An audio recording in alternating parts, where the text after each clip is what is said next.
We got a pretty good matchup for Thursday Night Football this week, and if you live in a state where Pick'em is available, Underdog Fantasy is running another new customer special. You can add this Jared Goff to any one of your Pick'em entries to boost your payouts. Here's an example of one I put together. Bijan Robinson lower than 92.5 rushing and receiving yards, Kirk Cousins higher than 283 passing yards, and Josh Allen higher than 263 passing yards. This would turn $10 into $60, and if you add the Goff special to that same entry, it would turn $10 into $100. They are running a special right now where if you sign up today using code POP, not only will you get access to that Jared Goff special, but also your first deposit will be matched up to $500. So if you want to start small and put $10 out there, they're going to give you $10 free to play with. If you want to do 100 or 200 or 300, they're going to double it all the way up to $500. So head on over to underdogfantasy.com right now and don't forget to use code POP.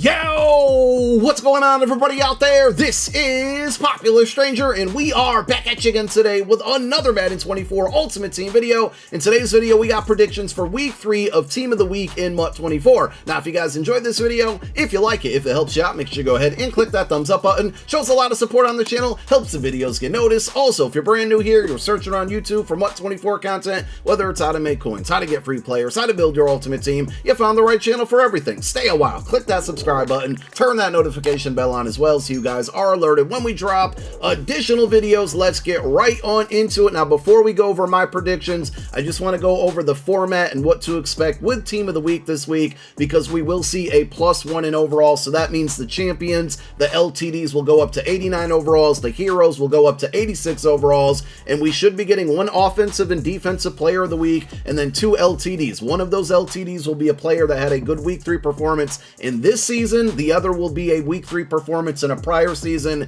and likely a current day player. They haven't put any legends in the Team of the Week promo just yet. Again, the heroes will jump up to 86s, and then we should also see 80 and 82 overalls. Also, remember, they only give out like 10 cards in the Team of the Week promo. A lot of good Week 3 performances. Players are just going to get snubbed. It is what it is. It's something to expect, so don't get your hopes up if somebody had a really good performance, because they still might not get a card, and you also never know what EA has planned for future promo content. Let's go ahead and jump into the predictions. We're going to start at quarterback, and I don't see enough people talking about what Justin Herbert did this week. He had a really good Week 3, 405 passing yards and 3 passing touchdowns. Currently has an 84 overall card. Will he jump up to the 89? I doubt he would get an 86 overall. That's just not a big enough increase. So that is one. The other, an obvious answer here, is Tua. He didn't have the best performance on his team, but he still played really well in Week 3, and he got snubbed in Week 1 as well. 309 passing yards, 4 passing touchdowns. Listen, when your team scores 70 points in one game, a lot of people are going to have good games.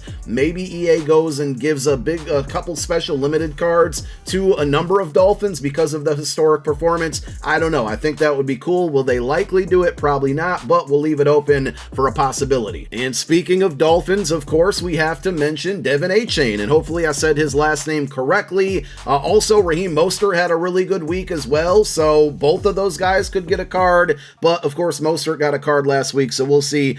203 yards on the ground and 2 touchdowns for Achane. He also had 4 catches for 30 yards and another 2 touchdowns, so if you're not good at math like me, that's a total of 4 touchdowns in week number 3. Now, he already got an ultimate kickoff card, but I think with a performance like that, you kind of have to give him a card, and it could be a pretty fast budget option as well if they give him the hero card at an 86 overall. A lot of good wide receiver performances, very hard to narrow it down. Keenan Allen had no touchdowns, which is something I always look for, but he had 18 catches. That's a lot of footballs caught in one game. 18 catches for 215 yards, and you can't ignore the fact that he had 1 passing touchdown as well. Does EA drop the first out-of-position quarterback Keenan Allen card for the MUT 24 year? We'll find out. Maybe he gets an out-of-position card later in the year around Zero Chill, but really good performance, and this is not the first time that we're going to mention him in this video, nor will it be the first time that we mention Davante Adams, so stay tuned for that. But Davante Adams in a losing effort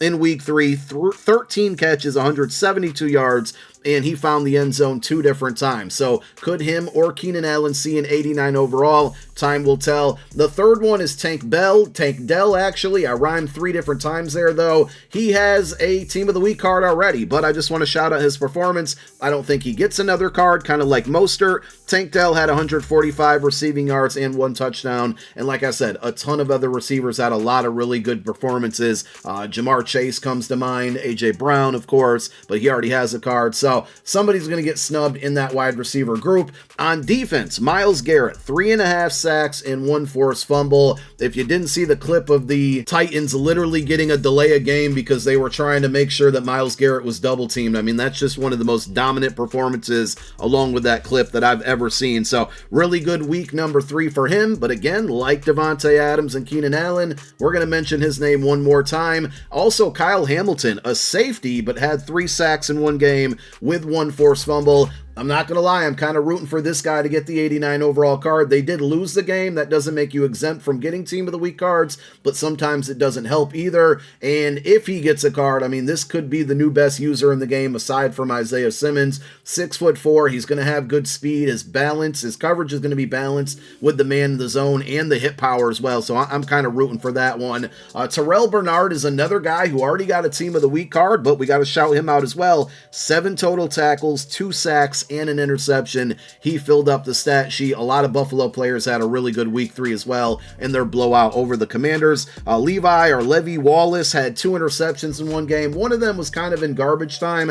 I think it was the last play of the game against the Raiders, but still, 2 interceptions doesn't happen often. It's not incredibly impossible, but he did it in week number 3, so maybe they give him a card. And one other player who did it, and it's an outside linebacker, which is a little bit more impressive, is Logan Wilson. So he also had 2 interceptions, but unfortunately we've seen in weeks 1 and 2 that people who have good Monday Night Football performances still get snubbed when it comes to Team of the Week. So though Logan Wilson deserves one, and I'm going to put him on my list, I don't know if he gets one for that simple reason, unfortunately. Kaiser White, not only did he have an interception, he had a game-winning interception against Dak and the Cowboys, and he's also an Eagles legend, so I'm rooting for him to get a card in this situation. He also had 14 tackles, which is really good for 1 game, so 14 tackles and a game-winning pick. Maybe they give him an 82 or an 86 overall. And our last prediction for week 3 of the 2024 season is going to be AJ Espinenza, who filled up the stat sheet as well. 1 sack, 1 interception, and 1 touchdown. Pretty good game. Being that he only has a gold, I would see him probably getting like the 80 overall, but they kind of have to give him a card. Now on to the LTDs. Again, remember, the LTDs, there's going to be 1 player who had a good performance in this year's game, or this week's year, but the second LTD is going to be a player who's currently in the NFL who had a good week 3 performance in a prior year, and we're going to repeat a couple names, which I think it just kind of aligns for EA if they're struggling on who to give a card to, and we start with Davante Adams. So back in 2021 in week 3, he had 12 catches for 132 yards and 1 touchdown. We've gotten way too many running backs this week, but maybe Derrick Henry gets a LTD as well. Back in 2020, he had 119 rushing yards and 2 touchdowns on the ground. Keenan Allen, mentioning him again, as I alluded to earlier in the video, in 2019,